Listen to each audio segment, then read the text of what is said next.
Tower Defense Showcase video.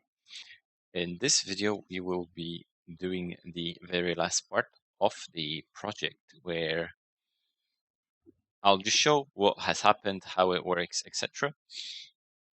So before we get into the game has simple options, but let's ignore the options. The game has 5 sets of difficulty, each increasing the health, the starter money, and the free placement type. Free placement is whenever we place on a square, or like center square, or we have a free placement type. Now let's get into the game.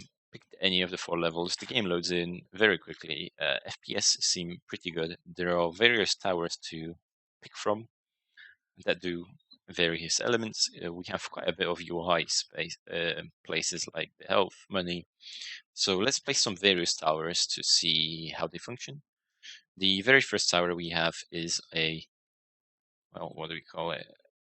Is the tower that fires projectiles in a straight line, which is the punch-through tower. We have a low axe tower, which is the typical hit at the projectile, which never misses. And then our third tower is a ray gun, which attaches a ray from one point to another. And finally, we have some roadblocks in case enemies go too far. So let's place some of them down. Now, enemies can be interacted with by selecting them. The selected enemy is in black, and we have a health display on them, as well as on top of every object. As we see ray attaches, when we click on a tower, we see the radius of the tower as well as what the tower is currently aiming at. Come on, shoot it one more time. Perfect. Every tower has 3 options to select from. First being the target that it aims at. So let's try hitting the highest health targets. As we see, it always attacks the highest health rather than sticking. The furthest will always try to hit the furthest enemy, and of course closest target hits whatever is the closest. Now with this, we've created ourselves quite a pickle by building this. I'm just going to place some quick towers and hope for the best. Close. But yeah, let's sell off these towers and slow the game down. So the axe towers actually... let's place one of these guys down.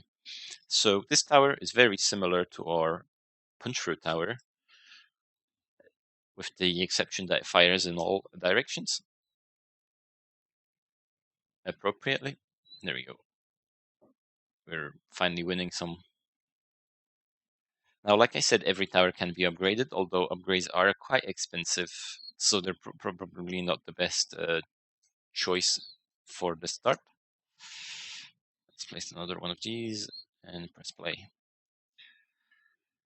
I'm going to speed this up a little bit so we get a little bit more money and showcase some of the other towers that do something else.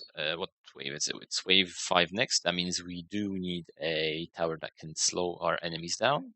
So this is a second and the only type of the only other type of ray towers that exist in the game, and this ray tower slows the enemies down. As you see, every ray tower has like this little particle that spins away from the enemies. I guess we let one enemy through, but that's fine. Oh, that's not. Oh, slow down. What do I do? What do I do? Okay, enough. Actually, let's do this. Right at the end. There you go. Boom. Yeah, like so.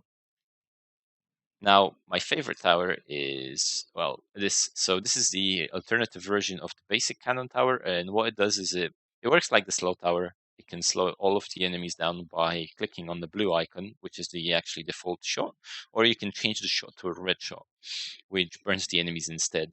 Aside from that, there's 2 other towers that burn. This one, which fires basic projectiles, and this one, which is like an AoE. A tower that fires projectiles that fly from very long distance and infect any nearby opponent, like with this one.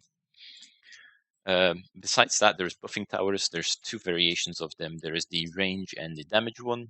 Let's see how they affect it. So here we have a 18, 18. There we go. So I guess this one barely touches it. So this one has 18. This one has 15, although they're the same type.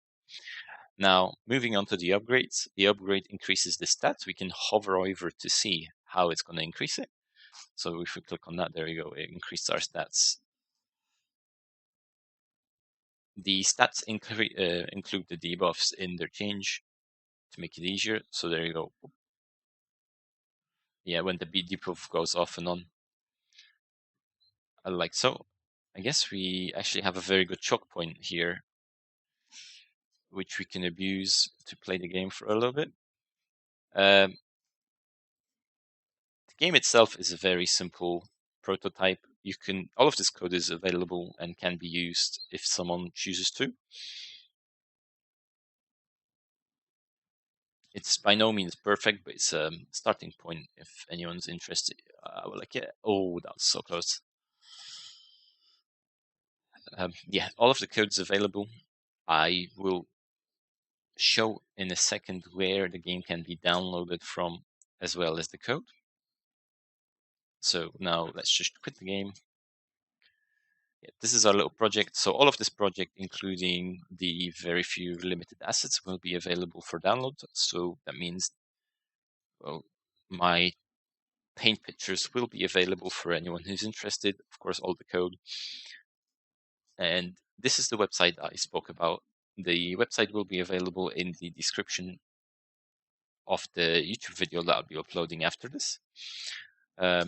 But yeah, it's basically Ravendi Games .h.io, and it's the Tower Defense project. And to download the project, just click the download. To get the GitHub version, click on the GitHub, and all you have to do is just fork, copy, clone, download the repository.